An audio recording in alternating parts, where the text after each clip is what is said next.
கிறிஸ்துவுக்குள் பிரியமானவர்களே, இந்த நாளுக்கான மாலை நேரம் அண்ணா அப்போஸ்தலனாகிய பவுல் கொரிந்து சபைக்கு எழுதிய 2ஆம் நிருபம் 10ஆம் அதிகாரம் 14வது வசனம். 2 கொரிந்தியர் 10:14, 2 கொரிந்தியன்ஸ் 10:14. உங்களிடத்தில் வந்தெட்டாதவர்களாய் நாங்கள் அளவுக்கு மிஞ்சி போகிறதில்லை. நாங்கள் கிறிஸ்துவின் சுவிசேஷத்தை பிரசங்கித்து உங்களிடம் வரைக்கும் வந்தோமே. இப்போ என்ன, நாங்கள் பெருமை பாராட்டல, நாங்கள் உங்கள் வரைக்கும் வந்துட்டோம். எப்படி? நாங்கள் எங்கேருந்து மக்கதோனியா பகுதி முழுவதும் இப்போ கீழே எல்லா பக்கத்துலேயும் உங்களை கொரிந்து பட்டணம் வரைக்கும் உங்கள்கிட்ட வந்துட்டோமே.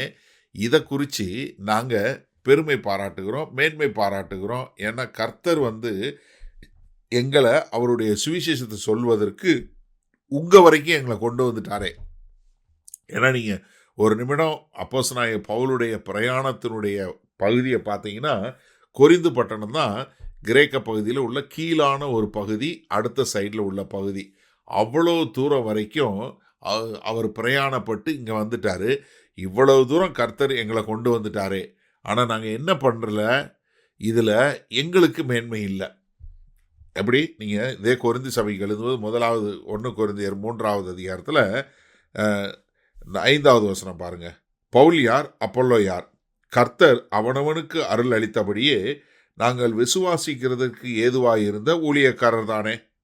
நான் நட்டேன், அப்பல்லோ நீர் பாய்ச்சினான், தேவனே விளையச் செய்தார். எப்படி? நான் நட்டேங்க, அப்பல்லோ நீர் பாய்ச்சினாரு, அப்போ தேவன் தான் விளையச் செய்தார். அப்படி இருக்க நடுகிறவனாலும் ஒன்றுமில்லை, நீர் பாய்ச்சுகிறவனாலும் ஒன்றுமில்லை, விளையச் செய்கிற தேவனாலே எல்லாம் ஆகும். அப்போ எங்களுடைய மேன்மை பாராட்டுதல் எல்லாமே என்னதில் இருக்குது? தேவன்கிட்ட இருக்குது. ஏன்னா ஒருத்தர் விதைக்கிறாரு, ஒருத்தர் நீர் பாய்ச்சுறாரு, ஒருத்தர் இது பண்ணுறாரு. ஆனால் விளையச் செய்கிறது யார்? கர்த்தர் தான் விளையச் செய்கிறாரு. அதனால் நாங்கள் மேன்மை பாராட்டுறது எங்களை குறித்து இல்லை, இதில் யாருமே இது இல்லை. ஏன்னா விளையச் செய்கிறது கர்த்தர். அப்போ எங்களுடைய மேன்மை பாராட்டுதல் இப்போ எப்படி இருக்குன்னா, என்னை கர்த்தர் புறஜாதியாருக்கு சுவிசேஷத்தை அறிவிக்க அழைச்சாரு ஒரு மேய்ப்பனா. நான் என்ன பண்ணேன்? எல்லா பக்கமும் போய் கர்த்தருடைய சுவிசேஷத்தை சொல்லக்கூடியவனா சொல்லி மக்களை பூரா கர்த்தர் பக்கம் திசை திருப்பினேன். அப்படியே உங்ககிட்டையும் உங்களையும் கர்த்தர் பக்கம் திசை திருப்பக்கூடிய காரியத்தை செஞ்சார். இது நான் இல்லை, கர்த்தர் தான் செஞ்சார். ஏன்னா தேவன் என்னை அழைத்தாரு, நீ புறஜாதியாருக்கு போய் சொல்லுன்னு சொல்லி. அதனால நான் சுவிசேஷம் சொல்ல வந்தேன். இப்போது நான் மேன்மை பாராட்டுகிறேன். காரணம் என்னென்னா, என்னைய இவ்வளவு தூரம் கர்த்தர் கொண்டு வந்தார். அதுலேயும் நான் விசேஷமாக இப்போ சொல்கிறது, உங்ககிட்டயே கொரிந்து பட்டணம் வரைக்கே என்னை கர்த்தர் கொண்டு வந்தார். அதனால் நான் மேன்மை பாராட்டுகிறேன். காரணம் இது என்னால் அல்ல, என்னை அழைத்து எனக்கு இப்படி ஒரு கிருபை வரங்களை கொடுத்து என்னை அனுப்பின கர்த்தரால் தான் அப்படின்னு சொல்லக்கூடிய ஒரு காரியத்தை சொல்லி கொடுக்குறார். சரி, இந்த நாளில் இந்த வசனத்தை நம்ம எப்படி எடுத்துக்கொள்வது? இப்போ மேன்மை பாராட்டுன்னு சொன்னால், இப்போ நான் சொல்லலாம், ஆனால் நான் சொல்கிறது இல்லை. நீங்கள் ஒரு நிமிஷம் யோசிச்சு பாருங்கள். என்னுடைய வாழ்க்கையிலேருந்து நான் சொல்கிறேன், சரியா? அதாவது நான் ஒரு பாஸ்டர் குடும்பத்தை சேர்ந்தவன் இல்லை. எங்கள் வீட்டில் யாருமே பாஸ்டர் கிடையாது. நான் தான் முதல் முறையாக இங்கே ஊழியக்காரனாக வந்திருக்கிறேன், சரியா? எங்கள் குடும்பத்தில் எல்லாருமே டீச்சர்ஸு. நான் எந்த பைபிள் காலேஜுக்கும் போகல, எந்த ஒரு பாஸ்டர் கீழே இருந்து வேலையும் பார்க்கல. ஆனால் கர்த்தர் என்னை ஒரு பிஸ்னஸ் மேனாக இருந்தேன். இங்கே இருக்கும்போது பிஸ்னஸ் பண்ணிகிட்டு இருக்கும்போது கர்த்தர் என்னை ஊழியம் செய்ய சொன்னார். இன்றைக்கும் நான் பிஸ்னஸ் பண்ணிக்கிட்டே ஊழியம் பார்த்துட்ருக்கேன், பவுலை போல். ஏன்னா பவுல் வேலை பார்த்துட்டே தான் ஊழியம் பார்த்தார். அதே மாதிரி தான் நாங்களும் செஞ்சுக்கிட்டு இருக்கிறோம். ஆனால் நாங்கள் ஆரம்பித்தது ஒரு சின்னதாக இங்கே ஒரு சபை ஆரம்பித்தோம். அப்போ ஆரம்பிக்கும் போது கர்த்தர் என்ன சொன்னார்? உலக கிறிஸ்தவ ஐக்கியம்னு பெயர் வைக்க சொன்னார். வச்சோம். ஆனால் அப்போ எங்களுக்கு கொஞ்சம் கூட எனக்கெல்லாம் அப்போ கொஞ்சம் கூட இவ்வளோ பெரிய இது கிடையாது, இவ்வளோ பெரிய காரியம் கர்த்தர் செய்வார்னு கிடையாது.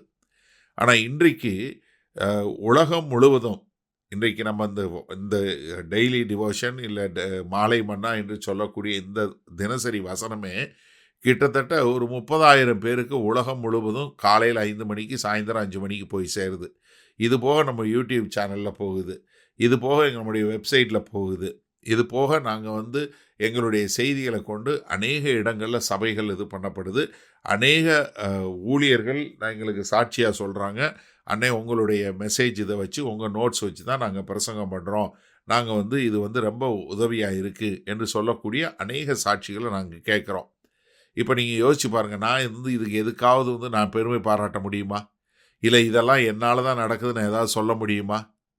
ஏன்னா 1,00,000க்கு மேற்பட்ட மக்கள் இந்த செய்தியை கேட்குறாங்க. இது போக ஒரு 30-35 டெலிவிஷன் சேனலில் எங்கள் மெசேஜ் எடுத்து போடுறாங்க உலகம் முழுவதும். இது எதுக்காவது நாங்கள் பாக்கியம் இல்லை நாங்கள் ஏதாவது செஞ்சோன்னு சொல்ல முடியுமா?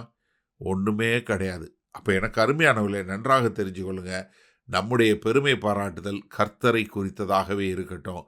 அதுவே உகந்தது. அதை செய்ய நாம் ஒரு காலம் தயங்க வேண்டாம்.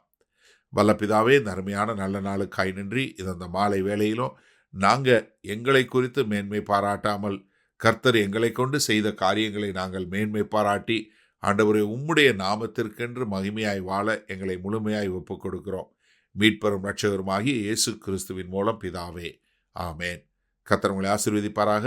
நாம் நாளை காலை தினசரி தியானத்தில் சந்திப்போம். Good night.